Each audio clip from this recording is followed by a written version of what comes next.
What's going on, guys? Dottz Gaming here, and today we are going to be doing our third Q&A video for the channel. Like to do these every now and then, especially if I need to make a video.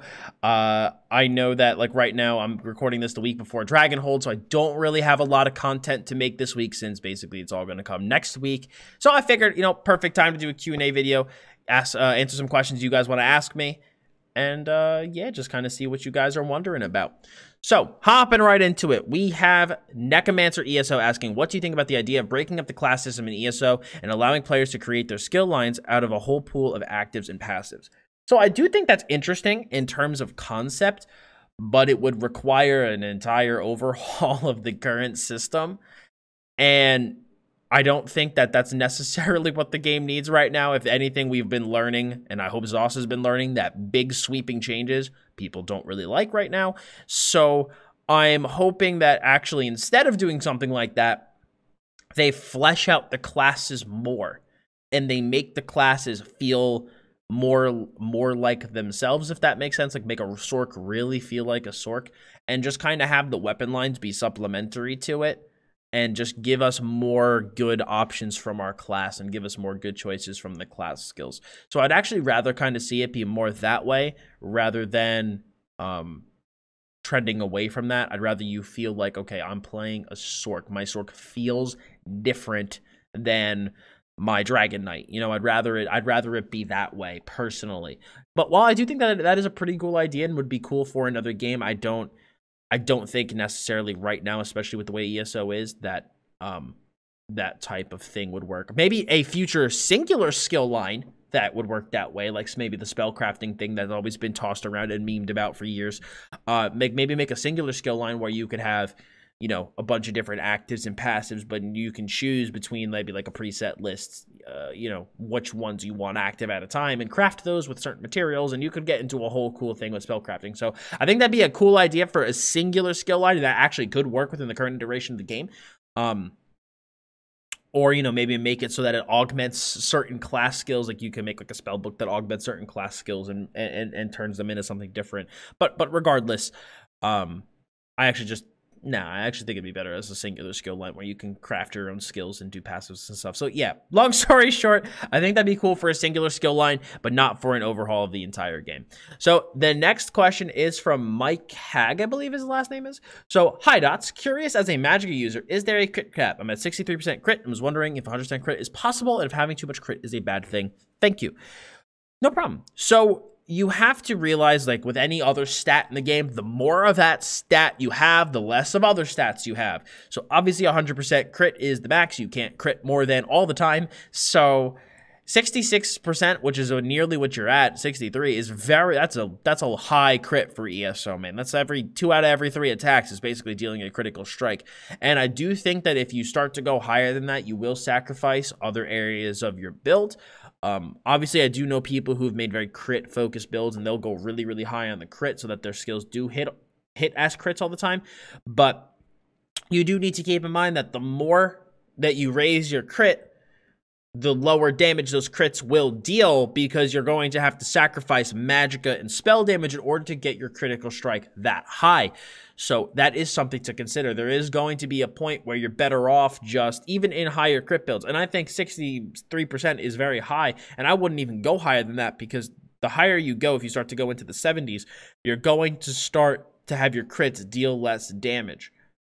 So yeah, if you even do 75%, right? Yeah, sure, 3 out of every 4 attacks are going to deal a crit, but that 4th attack won't, and the 3 crits that you do hit, right, will not be as strong as if you kept it at 66%, kind of like you do now, where 2 out of 3 attacks will crit, but those 2 crits will be stronger individually than the 3 from if it was like a 75%, for example. So you kind of just have to, figure that out for yourself. Do you want to crit slightly less frequently, but have those crits individually be stronger? Or do you want to crit more frequently, but have those crits be weaker because you've had to sacrifice other stats to get there?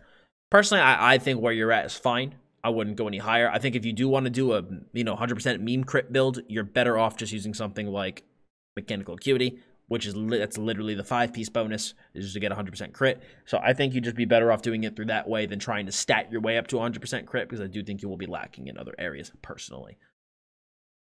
So our next question is from Call Me Sunny. I was wondering if you will do more Cyrodiil or group type of builds. Battleground builds are not working for me. Thanks for all the effort you put for all this content. No problem, man. So in terms of my builds, I've actually had a couple people ask me about this. My builds are not Battleground builds. My builds are solo PvP builds for Cyrodiil, as well as solo Q builds for Battlegrounds. It's all designed to be played solo, you know, or you could play with, you know, 1 to 2 friends, you know, like do like 2vx, 3vx, and stuff like that. I use Battlegrounds for my gameplay footage because it's very reliable to get.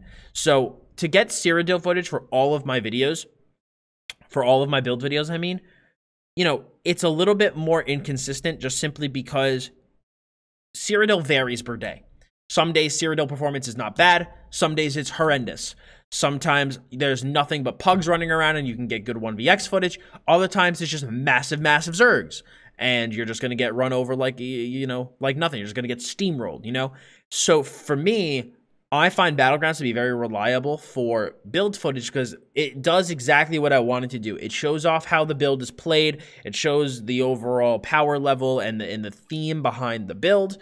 The rotations and whatnot, how it plays offensively, how it plays defensively, but it's a nice little what's the word I'm looking for? It's a very like singular thing. You know, I can just go into a battleground, play that battleground, and if I do well and play well, I can put that into a video. It's very nice that way for me to be able to just queue up for BG, get some footage, and bam, I'm good to go. And plus, you could also see how the build interacts with other players being on your team instead of only just being solo. But in terms of your actual question about do I actually plan on making group builds, I do plan on making group-focused builds, yes. Actually, I only have one planned at the moment. It is for my Match GK. When I do run with my guilds that I am either a part of or run myself, I usually will play on my Match GK, and I do have a specific group, like 8-man PvP build for him that I do use. And I do plan on uploading that on YouTube because I have gotten a ton of questions about it. So yes, that is planned for the future. The next question is from Michael Oswald. What are the pros and cons of the one Tamriel and scaling system in your opinion? So for me, I feel that one Tamriel has way more pros than it does cons. There's only really one big con that comes to my mind.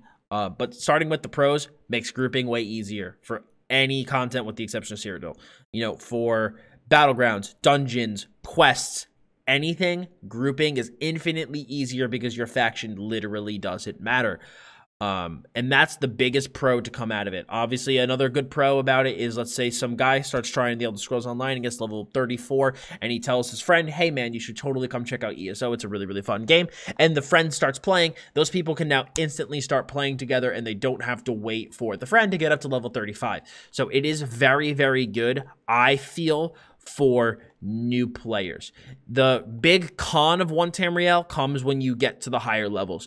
It's that overland content becomes laughably easy.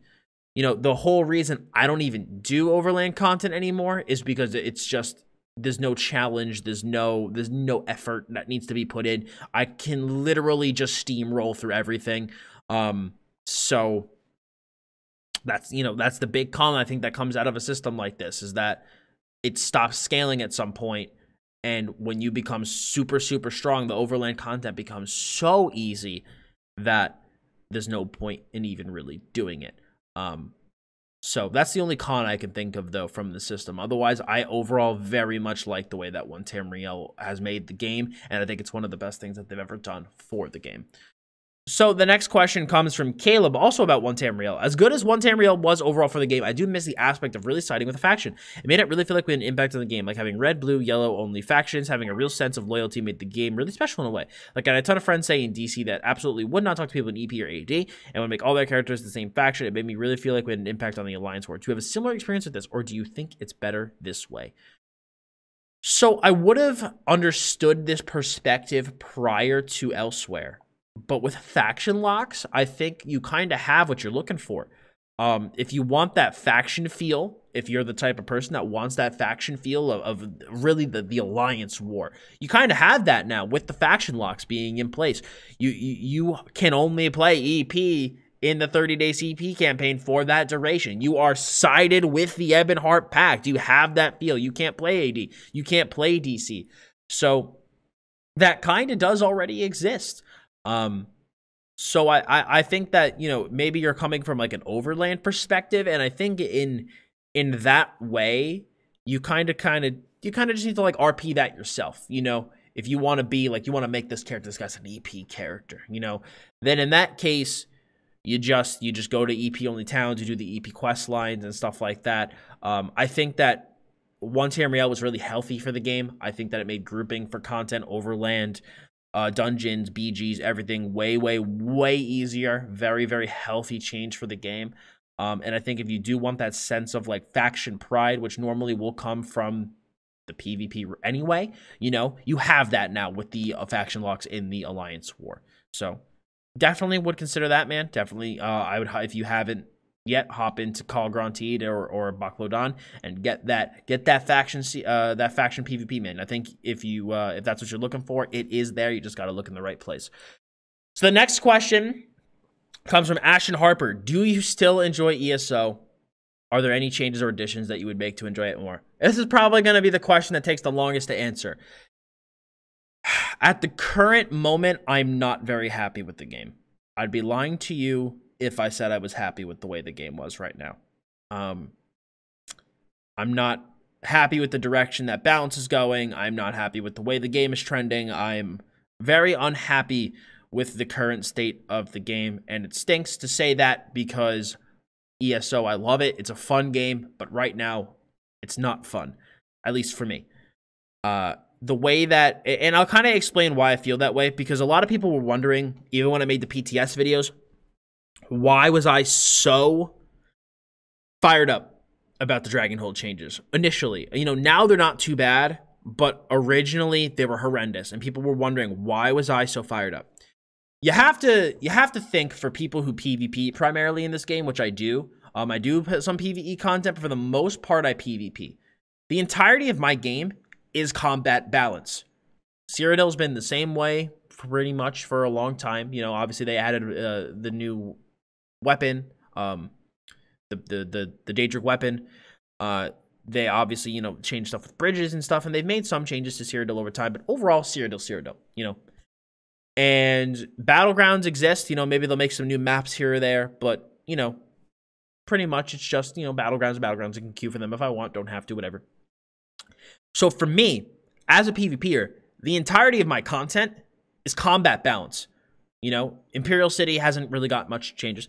So my entire content that I play ESO for is literally combat balance. That's my game. That's my version of the game. There's no new PvP content coming out quarterly. There's no new systems coming to PvP quarterly. You know, like occasionally PvPe people will get. You know, for me, combat balance literally is the game. Especially right now, it literally is my game. So when combat balance is bad or is in disarray, kind of like it is right now, I don't have fun. That's basically how it is for me, and I'm sure other PvP people who may be watching this are really going to identify with that. I think that's kind of the core thing, is that our game is the combat balance. And I'm very confused with where the game's headed. You know, elsewhere, I thought the game was... I actually really enjoyed the Elsewhere patch. I thought it was fun. And they really changed things up with Scalebreaker. You know, they really started getting heavy on these new standardizations, especially with the dot damage. And I was like, okay, they missed the mark. They overshot pretty far with the dot changes. But, you know, these are their new standards, and they're going to adjust accordingly. But then they not only nerfed the damage back to, like, near Elsewhere levels, but they're also increasing costs. So it made me wonder, what was the point of Scalebreaker if dots are nearly the same as they were in Elsewhere? I think they might actually even be a little bit worse in some cases, better in others, but overall it's average, I think, roughly the same. But now costs are increased. It's like, what was the point of the last 3 months? You know, so I'm confused. I don't know what's going on with combat, why things are being changed the way they are. My tinfoil hat theory that I kind of came up with, and there's nothing to confirm or deny this is just my tinfoil hat theory, is that they've literally written off Scalebreaker, Dragonhold, quarter 1 DLC. I almost think they've written them off and are just going, you know what? We're going to rebalance the game for the next chapter. We're going to rebalance combat, completely overhaul it, completely change it. We are going to redo, really fix performance going into the next chapter, so that next chapter we can lean into sponsored streams, really just fire out next chapter really hard. That's my theory, is that I think that they've just literally written off the year and are just aiming for next chapter. And because at least to me, that's evident in the changes, and this is not a dig, it's just kind of the truth. The game's being balanced like it's in beta. I have never seen a game that's been out for 5-6 years now get skills changed by 80%, 90%. It's crazy.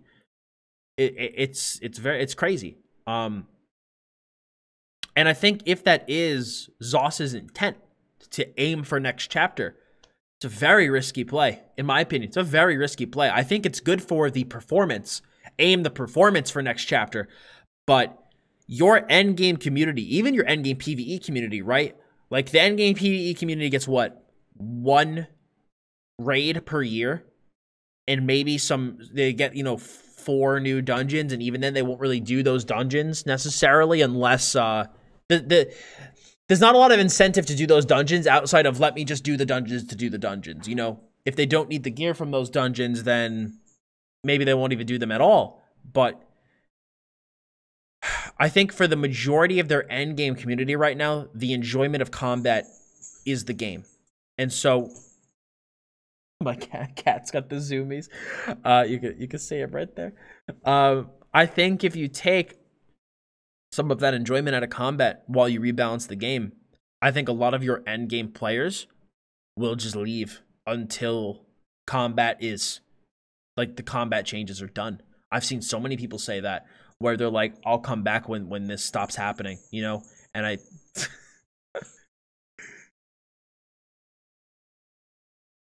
You would get the zoomies with the jingle ball while I record a Q&A. I'm going to keep this in, though, because it's funny. I think that's the biggest problem, is that while that's not a bad play in theory to aim for the future and go for next chapter, you have to wonder how many people are you going to lose in that process. And I feel like that's the biggest issue right now. So in my opinion, Zoss needs to do a combat roadmap. It's not even a oh, we should. It's you have to, I think, at this point. I don't even think it's a you should. Your endgame player base needs it. They need to see what the plans are. We need to know. And yeah, I just really hope that they chill with these extreme changes. And I think if they do continue to want to change things like a lot, they need to deploy their changes slowly over time so that they can see the consequences of their changes. Because, like, literally, right, Scalebreaker, to put it nicely, was a mess. And we had to deal with it for 3 months, 2 to 3 months, before we got any change. Any change. And if they had adjusted the numbers to be smaller, less, we wouldn't have had such a shit show of a quarter for the game. And if they thought that Dottz needed to be buffed more, they could have buffed them more. If they thought that, okay, our numbers were good, they could have left it. If they buffed it too much, they could have nerfed it a little bit. And I've even seen some people be like, well, how long would it take them to deploy changes then? How long would it take them to deploy changes? It'd be better. It'd be better if they deployed changes over the... And so figure out how to balance the game more. Because I had somebody say, well, if they need to make big changes, then it'll take them 9 months by that logic. Figure out a way to patch the game more, dude. Figure out a way to patch the game more. Don't patch it every 3 months. Figure out a way to use your incrementals. I've literally been talking about this for over a year. Figure out a way to use your incrementals for combat balance, or take the game down for a day, once a quarter, and do mid-patch combat changes only. Just figure out a way. Figure out a way. Because I think the ping-pong balancing is literally killing the endgame player base. Guilds are disbanding. People are quitting. They need to figure something out. In terms of changes or additions, I think personally updates to PvP are needed. Obviously, besides performance is the biggest thing that kills Cyrodiil. But I think that updates to PvP and incentives to PvP are going to be necessary. I think if you improve performance, you'll see more people in Cyrodiil. I mean, for people I talk to that very casually enjoy Cyrodiil, the biggest thing that keeps them out is performance. So hopefully those performance changes that come to the game, hopefully they work. And I think that'll bring more life to Cyrodiil. But they need to put less shit in the crown store and put more stuff in the game. That's the biggest thing I think that'll help out PvP incentive a lot. They started on the right track with Battlegrounds, with a lot of the motifs. Do the same stuff for the Alliance War. Put a house. Put titles beside, or not titles. Put because we already have titles. Put like a house. Put costumes. Put pets, mounts, stuff that's gated by the higher ranks of the Alliance War. Incentivize people to go out into Cyrodiil and play. With Battlegrounds, I think they could very easily incorporate some sort of, potentially some sort of solo queue ranking system, you know, where you could either just figure out how you want to do it, whether you do all game modes in a grab bag or you do TDM only, you know, and make some sort of solo queue / team queue system that just publicly exposes your MMR to yourself, and you can see, okay, you know, what's my current MMR rating, you know, and that'll give people incentivized to grind out BGs. And then you could have every DLC or every big patch be a season, and at the end of that season you get rewards based off of how high your MMR is if you place in the top X% of people that queued for those BGs. You know, I think that could be something that'd be pretty cool. And if you don't want to do that, you know, add more rewards to Battlegrounds. And then with Imperial City is literally, the Imperial City event should be proof that people like to do IC. It just needs more people need more reason to go there. They need more reason to go there. There's not enough at the moment. A cool thing that I saw was giving Undaunted experience for killing the bosses in Imperial City. That was like, I saw somebody on my stream say that, and I was like, you're an effing genius. You know, give people a reason to want to go into IC. Just put more rewards, more stuff in IC. Give people a reason to want to go, you know. And then PvE, and that's just my thoughts for PvP. PvE wise, I think there needs to be more challenging content. I think more arenas, more trials. Make the trials longer. Make the trials harder. You know, I think that especially with the horizontal progression, I do like it in a way, but you need to incentivize people to want to take the time to put in the effort to do those trials.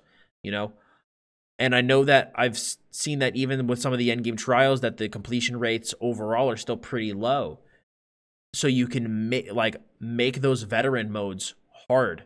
Like you can even maybe make a new mode, like a mythic mode or something. Figure out a way to make the trials harder. Give those top end guilds, those higher end guilds, more of a challenge. You know, while I do think that you shouldn't just necessarily aim to please the 1% in the game, you should give them content too. And like I said, you can even just make it so that it's more challenging. It's more difficult.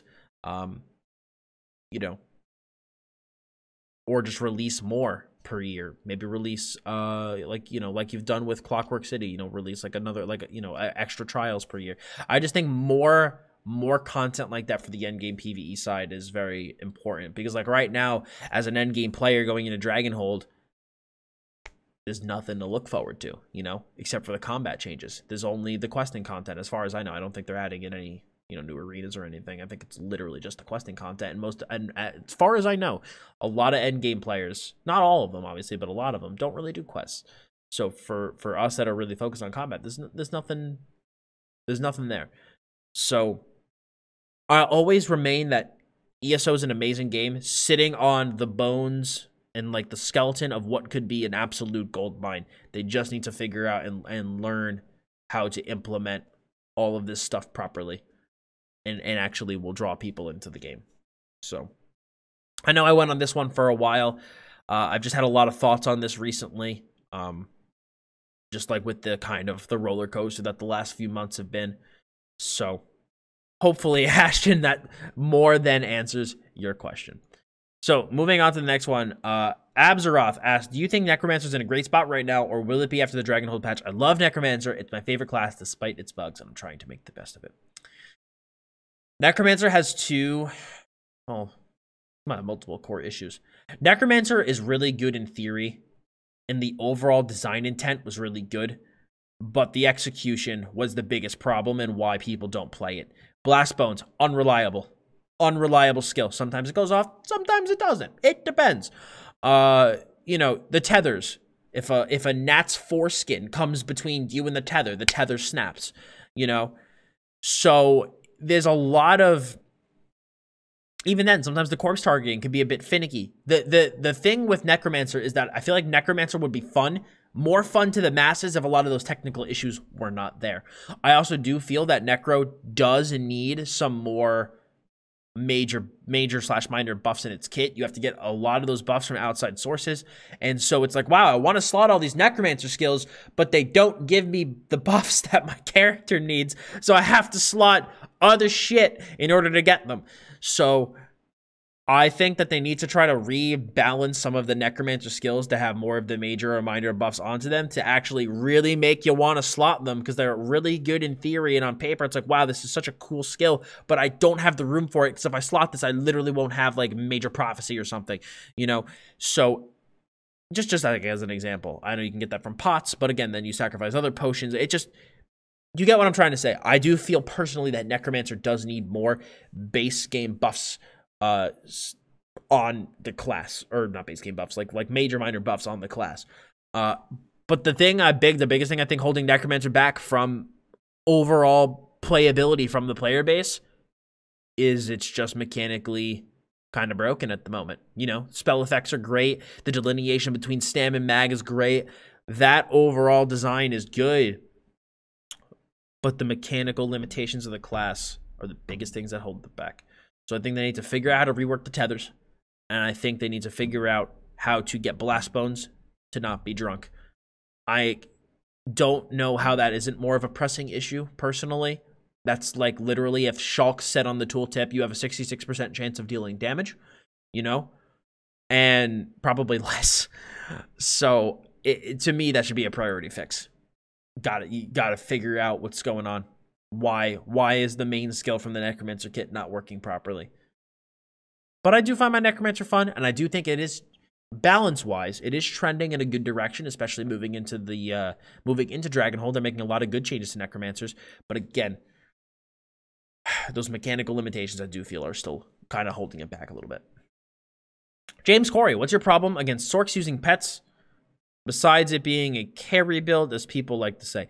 So, oh man, there's a couple people, and I don't know if this was if you're the guy, but there's a couple people who were on my Sork build who got their knickers in a knot about the fact that I said I'm anti-pet.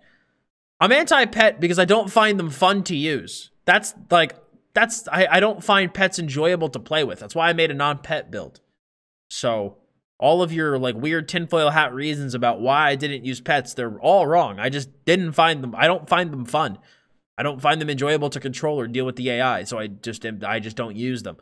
But the reason that I don't personally enjoy fighting against pet Sorks is because the targeting is such a pain in the ass. That's why I don't like it. Is because if you have Maw of the Infernal, the Atronach, the Matriarch, and the Scamp out, trying to actually target the Sork is a fucking nightmare. That's why people are overall annoyed by it. So, yeah. It's really all I have to say on that one. Robert Miller asks, I'm very new to the game and your channel. I love the content and it's really helped me get interested in the game and get started. What do you think about the current state and future of PvP in this game? That's what brought me here, and I'd like to hear from an active PvPer. So I do think I kind of answered that a little bit with my state of ESO question earlier, but just kind of like as a TLDR, I don't like the current state of PvP. I think the current state of PvP is actually incredibly bad. And I do think the future is looking a bit more promising with just the way that combat balance is being handled. Again, ESO PvP is one of those things that it's a gold mine that's not being properly utilized. It's just a gold mine that's not being properly utilized. I do think Faction Lock, and I know some people are going to disagree with it, but I do think Faction Lock hurt the endgame PvP population. I've definitely seen a dip in the PvP population ever since Faction Lock was introduced. So they need to either, and I know there are tons of people who do like Faction Lock. I am not one of those people, but I do know that they do exist.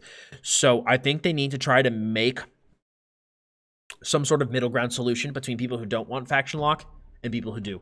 Because the current way it's implemented, I think, is really hurting the endgame PvP population a lot. And I think it's only going to continue to dwindle, partially because of that, but also just because of combat balance. So I think they need to find a way to make faction lock a bit less restrictive, and I think it will bring a lot of people back, and just really continue to be very careful with how they balance the game moving forward. No more thermonuclear warhead balancing. Use a nice little chisel, you know. And in terms of PvP content, like I said earlier, they need to revitalize a lot of it. I think that they need to add more rewards to Cyrodiil, gate good cosmetic rewards behind the ranks, not in the crown store. Either add more incentive to battlegrounds or add some sort of ranks could be cool. Add some more incentive to Imperial City. Add, maybe add some sort of like similar like emperorship type deal to IC. Just add more to IC to make people want to go. Like I said, if the event proved anything, is that people enjoy it and people like it. You just got to give them a reason to go. You got to give them a reason to go. So I think PvP in this game is sorely underutilized. I know PvEers love to blame PvPers for the problems of the game, and PvPers like to blame PvEers for the problems of the game. But I do personally, as somebody who PvPs, think it's very underutilized and could definitely be way cooler and way more enjoyable. But I do think also one of the biggest things ever holding PvP back from being played by the masses is just the performance. It's how I feel. It's how I feel, and I know they're working on it, but I want to stress how dire it is. And I know people are going to be like, Dottz, we've been asking for years. But I want to just stress how dire it is. I don't play PvP during prime time in the main campaign because it's not fun. It's just not. Like I'll try to play in no CP, which like sometimes I'll have a bit of a population and then sometimes it doesn't. The 7-day, or eventually what is going to become the new 30-day, at least the 7-day right now is pretty much fucking dead. Hopefully the new 30-day gets a bit of a population, but it's like my options at that point during prime time, if I don't want it to be an absolute lagapalooza, are no CP, which again, I prefer CP personally, and battlegrounds. So I think if they want to see a big rise in the PvP population, figure out a way. I don't even care. Not even the FPS, man. FPS is whatever. The input lag. Figure out a way. Figure out what's the problem. I think it's so much more of an important issue than some people think it is. I think it's so much more of an important issue than people give it credit. So yeah, those are my thoughts. Those are all things I think will improve PvP. PvP in this game at its core is incredibly fun, incredibly enjoyable. And I think if they put some things in place to really focus on it, they could see it grow instead of shrink. The next is Benjamin. What do you see as the best option for focusing on a new character alone to level up or respec an old character sitting at 50? 90 CP doing endgame, giving better benefits to a new character, not enough time to run both daily. I'd get at least your account to CP 160 before you make a new character. CP 160 is gear cap. It's a very important milestone for every person's account. So I would get your character to at least CP 160 as a new player first. Normally I'd say if you're not enjoying a class, just say screw it and go back and make somebody new. But for you specifically, I would just grind it out to CP 160, get there, get your account to that milestone. And then if you're like, wow, I'm not enjoying this class, then maybe go back and start a new one. Just my thoughts. Bad Vibes EJS, when did you start playing ESO? I actually haven't been playing ESO as long as some other people. I only started playing in January of 2017. I think that was Homestead. So it was the quarter one DLC prior to Morrowind is when I started. So I've been, I've put in a lot of time and a lot of effort to learning as much as I can about ESO, trying to always expand my knowledge in the game and always try to learn more. And yeah, it's been overall a very fun 2.5 years. I think it's been 2.5 years at this point. Yeah, 2.5 years. More than 2.5 years. Yeah, like 2 and 3/4 years. So yeah, overall been good. Started, like I said, January 2017, Homestead patch. Kenbo asks, what do you think about Zon and Elfine combo Mag DK? Personally, I'm not a fan of it. Especially if we're talking from a PvP perspective. Zon's is over. It's pretty good, but you'll have trouble with it against certain classes because anybody that knows what they're doing will just cleanse it off, so you lose your monster set. Plus, for me, I've tried Elfbane before. I don't like it because it fucks up my rotations in my brain. You know, like, I'm used to the dots and everything lasting a certain amount of time, but then the Elfbane just kind of screws that up. So, I don't know. I prefer other sets that give stats more than a set like Elfbane, personally. But it's not bad for PvE. Not bad for PvE. I've seen people use that combo, and it does work really well because Zon will hit like a truck for those last couple seconds. But from a PvP perspective, I'm not necessarily a big fan of it. But that is it, guys. Q&A video done. Oh, man, that went a little bit longer than I expected it to. Went a little bit longer than I expected it to. Like I said, I know I went on a couple little, I don't know if I'd say rants, but I know I went on like a couple little tangents during the video. And it comes from a place of love, not from a place of anger. I love ESO. I want to see it be better. And like I said, the way the game's currently trending is, I don't necessarily think good. So I'm hoping that they can look at Dragonhold, can look at Scalebreaker, see them for what they are, and just work on improving them for the future. Because ESO is just at its core, it's such a good game. It has so much potential, and I'd love to see that potential realized. That's the biggest thing. I'd love to see that potential realized. But hopefully you guys enjoyed this Q&A video. I know it was a little bit different than something I normally do, but I hope you guys still liked it. If you guys have any suggestions for any future videos, things that you want me to cover, things that you want me to do, let me know in the comment section below. I do plan on, in the future, I think, trying to maybe expand into some other games. I know I've said that I was going to try WoW, and I've been playing WoW on stream, but I've been a little bit meh on it, if I'm going to be honest. It's kind of been like, if my arena team's not online, I really don't want to play the game. So I've been looking into other options for other games to play and other things to do with the channel besides ESO. So, yeah, I got some new ideas coming, some things cooking in the background. So hopefully you guys like what I have planned for the future. So if you guys like the video, smack a like on it, sub for more great content.